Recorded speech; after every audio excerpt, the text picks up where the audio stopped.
Hello everyone and welcome back to my channel. I'm so glad to have you here today. Today we are going to be ranking the 10 classics that I have read so far in 2023. It is almost June. The day that I'm filming this is May 23rd, and I can't believe that half of the year has nearly gone by. And I was thinking about all the classics that I read this year, and I thought it would be fun to do a little check-in, see which classics I have read and how I would rank them. So I actually have read 10 classics, which I thought was perfect. I like those even numbers. So I made a little template for myself, and I'm going to record my screen that I have in front of me, and I am going to rank the 10 classics that I read this year from 1 to 10. 1 being my favorite, 10 being my least favorite of the 10. And I just thought that this would be a little something different, something fun, a nice little check-in, and then I get to talk to you guys about these books again, and you can see how I liked them, how I would rank them. I would love to know how you would rank the books that you have read so far in 2023, whether it's classics or not classics, or whether you would rank the books that I'm ranking, how you would rank them. I would love to know what you guys think. As always, I just love hearing your comments. So anyway, without further delay, that rhymed, I am going to record my screen and we are going to rank the top 10 classics. Well, not really top 10, just the 10 classics that I've read so far in 2023. So let's do it. Okay, so I have stacked all of the books right here in the top right corner, you guys can see, and I am just going to move through them, but just to show you guys what I'm working with. So the first book that we have right here is George Orwell's Animal Farm. I read this recently and I really enjoyed it. But I wouldn't say it's a new all-time favorite, so we are going to move these books around a little bit. I'm going to maybe put it in spot 8 for now, just to see how things go. I just want to go through the books, put them in spots, and then maybe move them around a little bit. I really loved Animal Farm. It was my second George Orwell. I've read 1984 by him, but I've never read Animal Farm. I thought it was great. But not an all-time favorite, so yes. And then we have Franz Kafka's Metamorphosis, which I thought was fantastic. I want to say it's going to be in the top 5, so I'm going to put it in slot 5. It was my first Kafka. I loved the whole concept. I thought the writing was brilliant. I thought the story was great and heartbreaking, and it made me really want to read more Kafka. So I'm just going to put it in slot 5 for now and see how things go. Then we have Prince Caspian by C.S. Lewis, which I really loved, but again, I don't know if it would be in the top 5, so I'm going to put it in slot 7. I do think I liked it a little bit more than Animal Farm. David Copperfield, I can tell you right now, is number 10. I really didn't love David Copperfield. It makes me very sad to say that, but I was expecting to love it. I really didn't like it.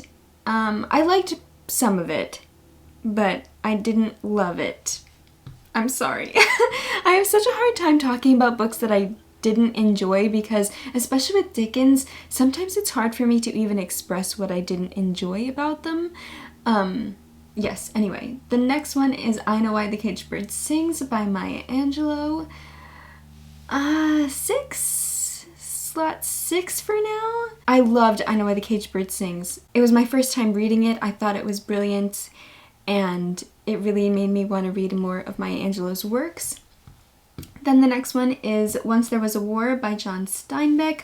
I really liked it, but I didn't love it. It's kind of same thing with David Copperfield. We read that for the Game of Tomes book club, and I really, like I said, I enjoyed it. I love war stories. This is like a selection of John Steinbeck's correspondence work when he went to fight in the war, so I really appreciate the historical impact that it had, and hearing his perspective was really interesting. The Catcher in the Rye has to be 1 or 2 because I adored it. So The Catcher in the Rye, I have a whole reading vlog about it. Emma and I did a whole live show about it, and David Copperfield, because we read it, David Copperfield and The Catcher in the Rye for the book club. The Catcher in the Rye was my least favorite classic for years because I read it in high school and I despised it. I just thought Holden was a really dislikable character and I just didn't love it. So for years I said that The Catcher in the Rye was my least favorite classic. Now it is one of my favorites, so it's going to be number 1 or number 2, definitely. Then we have Fernando Pessoa's I Have More Souls Than One. I really loved this collection of poetry. It's from the Penguin Moderns collection, and it's number 19 if you guys are interested. But it's a small collection of Fernando Pessoa's poetry. If you are interested in reading more poetry, reading more Pessoa in particular, I highly recommend this little collection. It's a great way to introduce yourself to a writer. I love that Penguin has these, and it really made me want to read The Book of Disquiet now, so I'm so excited to eventually read The Book of Disquiet. This is just a small collection, like I said, from his different personas. So Fernando Pessoa wrote in different personalities and different voices, and this collection shows you the different voices, which I really found so fascinating. Then the next one is A Farewell to Arms, which is 1 or 2. It's really tied slot 1 and slot 2 with A Farewell to Arms and The Catcher in the Rye. They're both rereads for me, and I both reread them for the book club. So this is going to be a challenging one. Emma asked me during the live show whether I preferred The Catcher in the Rye or A Farewell to Arms, and I have very different relationships with both books because A Farewell to Arms, I read it for the first time and absolutely adored it. It introduced me to Hemingway. I love Hemingway, so I owe so much of my reading life to A Farewell to Arms. It's also, I love war stories, so I love this book. I've always loved this book, but The Catcher in the Rye went from me hating it to me absolutely loving it.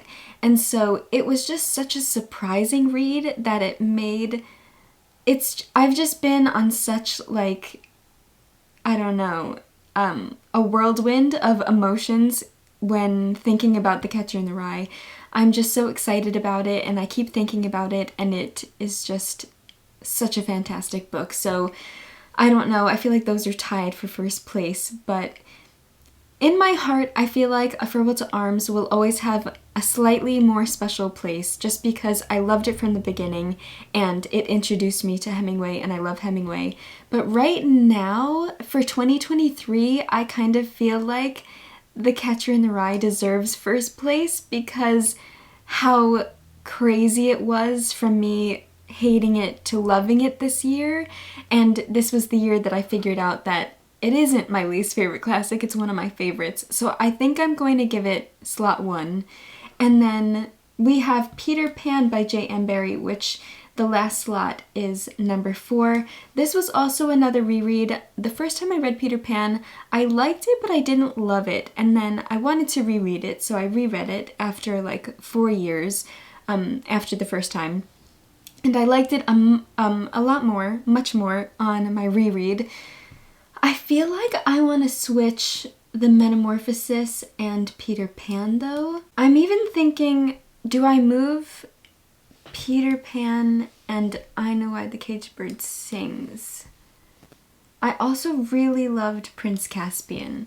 I feel like I might put Peter Pan in slot 7. I really liked it, but I think I preferred Prince Caspian and I preferred I Know Why the Caged Bird Sings. Do I put I Know Why the Caged Bird Sings before Prince Caspian?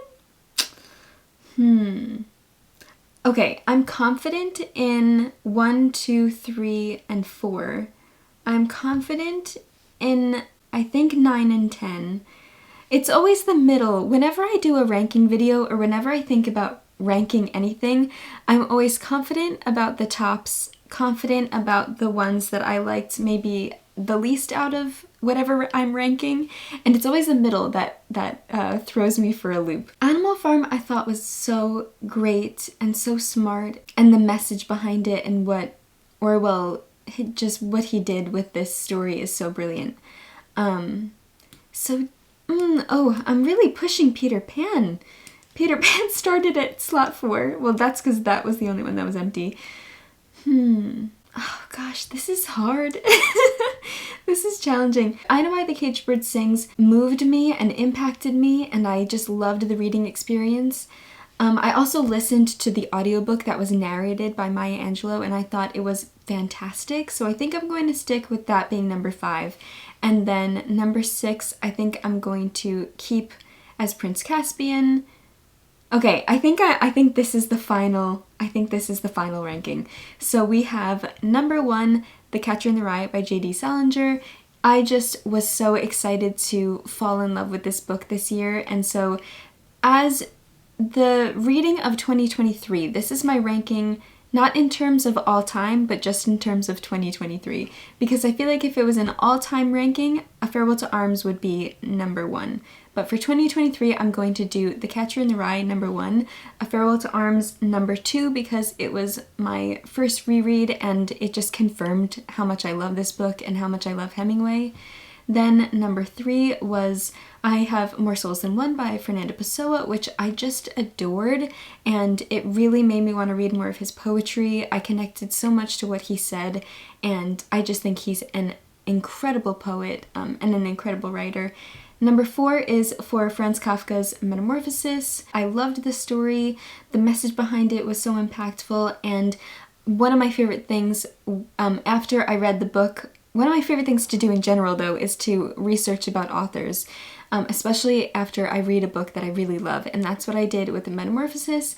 I did some research about Kafka, and I was so fascinated by his life, and it was incredibly heartbreaking and really interesting, and I want to keep learning more about him, reading more of his works, so I really enjoyed The Metamorphosis. Then we have number 5 is I Know Why the Caged Bird Sings by Maya Angelou. Again, I just thought it was so impactful, and I loved listening to the audiobook of her narrating it. It just made it even more incredible. Then number 6, Prince Caspian, The Return to Narnia, A Story for Children by C.S. Lewis. I love the Narnia series. If you guys haven't ever read the Narnia series, I highly recommend it. C.S. Lewis's writing is amazing. He's one of those writers where the Narnia series is, of course, a story for children, but I think it's just as wonderful to read it as an adult as well, so I highly recommend. Even though it's slot 6, it's such an incredible book and I love it so much. Then number 7 is going to go to Animal Farm by George Orwell. Again, I just thought it was such a brilliant concept. I love anthropomorphic animals in stories, so I just loved that. I loved the message behind it. I loved the iconic lines like on this cover. I love this cover, by the way. On the cover it says, "All animals are equal, but some animals are more equal than others." Like, this book is just full of so many iconic lines, and it's just an incredibly iconic story, and I loved reading it. But in comparison to the other books, it is in slot 7. Then we have Peter Pan. Again, I read it for the first time, didn't love it, reread it, liked it a little bit more, but it's still not an all-time favorite. I love this story because it is so iconic, and I feel like it's a classic of all classics. Like, it's just ingrained in our childhoods with all the adaptations, and it's just such a wonderful story. But I don't know why, the book just, I feel like the movies are more special to me than the book. Maybe because I grew up watching the movies and not reading the book. So that's why it's in slot 8. And then slot 9 is Once There Was a War. Again, I really appreciate this book as a work of writing from Steinbeck, and it's about his experience during the war, so I really appreciate it. But as a book itself, I feel like in comparison to A Farewell to Arms, which is the ones that we read together for the book club, I do really prefer A Farewell to Arms. Although Steinbeck's writing and Hemingway's writing do remind me of each other's, I really enjoyed this book, but it's number 9 because I did prefer the other ones. And then number 10, David Copperfield's I'm So Sorry, Dickens. I have a love-hate relationship with you. I love A Christmas Carol, I love Great Expectations, but his earlier works that we've been reading for Dickens versus Tolstoy and now Game of Tomes, I'm just not loving them, and I have no clue why. So I don't know what's wrong either with me Or with Dickens, I don't blame Dickens, I blame me. Because I know so many people love David Copperfield, and I was expecting to love David Copperfield, so maybe it is just a me problem. But yes, so I think that is my final ranking. Oh my gosh, this was fun. I feel like I want to do this as well at the end of the year. I'm going to try to read another 10 classics, at least another 10. I have been getting more into classics recently, and it's been really exciting because I used to read so many classics, and I've just been in kind of a pretty bad reading slump. I keep talking about it in my videos, but I'm getting out of it and I'm reading more classics. I'm currently reading The Brothers Karamazov by Fyodor Dostoevsky for the book club. I'm really loving it and I'm so happy and excited about it, and I can't wait to talk to you guys about it. So I'm excited to keep reading classics. But anyway, this is my final ranking of the 10 books. Alright, so that is all from me today. I hope you guys enjoyed watching and seeing how I ranked the 10 classics that I have read so far in 2023. I'm really excited to see what other classics I read this year and how those go and how I'll rank them at the end of the year. So yes, I would also, like I said in the beginning, would love to know how you would rank either these books or the classics or any books that you have read so far in 2023. I love seeing what you guys are reading and how you like them and everything, so definitely let me know in a comment. Thank you so much for watching this video and always being so lovely and supportive. I hope you're having a wonderful day reading some amazing books. I will see you soon in another video. Happy reading.